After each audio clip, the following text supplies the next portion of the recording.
టీవీలో గోరంట పూసింది కొమ్మ లేకుండా పాటొస్తోంది. మనసు బాల్యంలోకి అమ్మమ్మ ఇంటికి వెళ్ళిపోయింది. దొడ్లో వేప చెట్టు కొమ్మలు చిరుగాలులు వీస్తున్నాయి. సంధ్యవేళ సూర్యుడు వడివడిగా ఇంటికి పరుగులు పెడుతున్నాడు.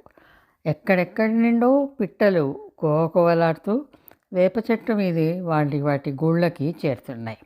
అమ్మమ్మ తులసి గట్టు మీద కూర్చొని జాజులు, కనకాంబరం, దవనం కలిపి మాల కడుతోంది. మస్తాను ఓ పక్కగా నాకు గోరెంటాకు పెడుతోంది. వేళ్లకు టోపు ఇల్లు పెట్టి గాబు దగ్గర చేయి కడుక్కుంటూ, మా అమ్మాయి గారు చెయ్యి గన్నేరులా పండి కలవాడొస్తాడు అంది.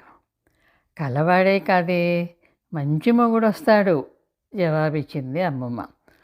వాళ్ళు అన్నది నాకు అర్థం కాలేదు. కానీ గన్నేరు అంటే ఇదా అడిగాను ఓ పక్కగా విరగబూసిన గన్నేరు చెట్టుని చూపిస్తూ.